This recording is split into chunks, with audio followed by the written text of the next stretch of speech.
Everyone, welcome to my channel. तो आज की वीडियो में हम करने वाले हैं quick recap of food production unit 1 introduction to cookery. तो अगर आपको इस चैप्टर का लाइन बाय लाइन एक्सप्लेनेशन देखना है तो डिस्क्रिप्शन बॉक्स में आपको मिल जाएगा प्लेलिस्ट का लिंक, तो उधर जाके आप देख सकते हो इस चैप्टर का लाइन बाय लाइन एक्सप्लेनेशन। यहाँ पे मैं आपको क्विक रिकैप करवाने वाली हूँ, मतलब यहाँ पे मैं आपको कुछ भी डिटेल्ड एक्सप्लेनेशन नहीं करूँगी। So let's start. हम देखने वाले हैं इस चैप्टर में कि हमारे जो कंपोनेंट्स ऑफ फूड होते हैं उनके ऊपर हीट का क्या इफेक्ट पड़ता है। जैसे कि आपके प्रोटीन, कार्बोहाइड्रेट, मिनरल्स, तो इनके ऊपर हीट का क्या इफेक्ट पड़ता है, कैसे वो कन्वर्ट हो जाते हैं, किस में वो कन्वर्ट हो जाते हैं, तो इसके बारे में हम इस चैप्टर में पढ़ेंगे। तो सबसे पहला आपका आता है प्रोटीन। तो जो प्रोटीन होता है वो आपका हेल्प करता है ग्रोथ में, रिपेयर में, और ये आपका मतलब जो प्रोटीन है वो आपको meat, eggs, wheat, pulses, fish, milk and milk products में मिल जाएगा। जब हीट अप्लाई की जाती है तो जो प्रोटीन होता है वो कोएगुलेट करता है। कोएगुलेट मतलब वो हार्डन हो जाता है, ठीक है, और वो ओपेक से आपका वाइट कलर में हो जाता है। मतलब जैसे कि आपने एग्स में देखा होगा, जो उसका ट्रांसपेरेंट वाला पार्ट होता है, जैसे ही आप उसको कुक करते हो तो वो वाइट कलर का हो जाता है, राइट। तो वो जो पार्ट होता है वो प्रोटीन ही होता है, ठीक है। Excessive heat can make the protein rubbery and chewy. जब बहुत ज़्यादा हीट अप्लाई की जाती है तो वो रबरी और च्यूई हो जाता है। नेक्स्ट आपका आता है फैट्स। जो फैट होता है वो आपको हीट और एनर्जी प्रोवाइड करता है। ये सोर्स होता है meat, eggs, milk, nuts etcetera, मतलब इन सब चीज़ों में आपको फैट मिल जाएगा। On application of heat fat breaks into fatty acids and glycerol. जो मतलब जैसे ही हीट अप्लाई की जाती है फैट में तो फैटी एसिड्स और ग्लाइसरॉल में ये कन्वर्ट हो जाता है, ब्रेक हो जाता है। If they are cooked further the glycerol converts into acrolein. अब जैसे हम और ज़्यादा इसे कुक करते हैं फैट को, तो क्या होता है कि हमारा जो ग्लाइसरॉल होता है वो एस्ट्रोलिन में चेंज हो जाता है, जो कि हमारे डाइजेस्टिव सिस्टम के लिए अच्छा नहीं होता है, ठीक है। नेक्स्ट आपका आता है कार्बोहाइड्रेट। जो कार्बोहाइड्रेट होता है वो आपको एनर्जी प्रोवाइड करता है। इसके जो सोर्सेस हैं that is wheat, potatoes, plantain, rice, tapioca. जब आपकी मॉइस्ट हीट अप्लाई की जाती है, जो स्टार्च होता है फूड में वो एब्जॉर्ब कर लेता है मॉइस्चर को और स्वेल करना स्टार्ट कर देता है, मतलब थोड़ा फूलने लग जाता है। After some time it goes to form a gel. कुछ देर बाद ये फट जाता है और एक जेल फॉर्म करता है, मतलब उसके अंदर से एक जेल निकलता है। इस प्रोसेस को हम जेलेटिनाइजेशन बोलते हैं।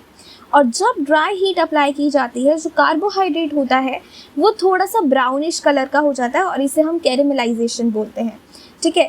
दोनों के मैं एग्जाम्पल बता देती हूँ। तो थर्ड का एग्जाम्पल है दैट इज राइस। राइस को आप उसको बॉईल करते हो ज़्यादा देर के लिए तो वो बिल्कुल ऐसे फट सा जाता है, ठीक है, जेली जेली टाइप का हो जाता है। एंड फोर्थ का एग्जाम्पल है आपका ब्रेड, टोस्ट ब्रेड। जब आप उसको टोस्ट करते हो ड्राई हीट में तो वो आपने देखा होगा स्लाइटली ब्राउन कलर का हो जाता है, ठीक है। नेक्स्ट आपका आता है वाइटामिन्स एंड मिनरल्स। तो जो वाइटामिन्स और मिनरल्स होते हैं वो आपकी बॉडी की इम्यूनिटी सिस्टम को प्रोटेक्ट करते हैं और इसके सोर्सेज होते हैं vegetable, fruit and legumes. Vitamin A और बी जो होते हैं वो फैट सोल्यूबल होते हैं, वाटर सोल्यूबल नहीं होते हैं, and are not destroyed by cooking. और जब हम इन्हें कुक करते हैं तो ये डिस्ट्रॉय नहीं होते हैं। वाटर सोल्यूबल वाइटामिन्स जैसे विटामिन सी और बी आर ईजिली डिस्ट्रॉयड और lost into cooking water. जैसे ही हम कुकिंग वाटर के अंदर इसे डालते हैं तो ये बहुत जल्दी लॉस्ट हो जाते हैं, ख़त्म हो जाते हैं। और विटामिन सी तो बहुत जल्दी वैनिश होता है। नेक्स्ट हमारा ये जो जितनी भी हमारे कंपोनेंट्स ऑफ फूड थे वो सारे कंप्लीट होते हैं। अब हम पढ़ने वाले ऑब्जेक्टिव्स ऑफ कुकिंग फूड। देखो, जो कुकिंग फूड है, मतलब हम जो खाना कुक कर रहे हैं उसका क्या ऑब्जेक्टिव है, उसको कुक करने का मतलब कारण क्या है, क्यों हम कुक कर रहे हैं, तो वो हम पढ़ने वाले हैं। सो फर्स्ट है to make the food more palatable.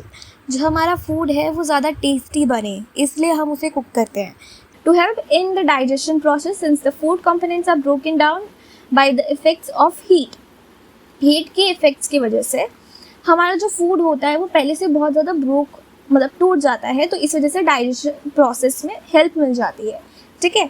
It kills the bacteria and keeps the food sterile. ये क्या करता है, हमारे जो फूड में बैक्टीरिया होते हैं उसको किल कर देता है और फूड जो होता है वो हमारा साफ़ हो जाता है, स्टेराइल हो जाता है। It improves the I appeal of the food. जो फूड है उसका आई अपील मतलब देखने में अच्छा लगता है, ठीक है, जब हम कुक करते हैं तो। When different ingredients are used in the preparation, it enhances the nutrition value of the dish. जब हम डिफरेंट डिफरेंट इंग्रेडिएंट्स यूज़ करते हैं खाने को बनाने में, तो ये इन्हांस करती है न्यूट्रिशन वैल्यू को डिश की, ठीक है। Different methods of cooking changes the texture of the food which brings flavour and aroma. अगर जब हम डिफरेंट डिफरेंट मेथड्स यूज़ करते हैं तो क्या होता है कि उसका टेक्सचर चेंज हो जाता है फूड का, और उसका अरोमा चेंज हो जाता है, अलग अलग फ्लेवर्स आते हैं, ठीक है।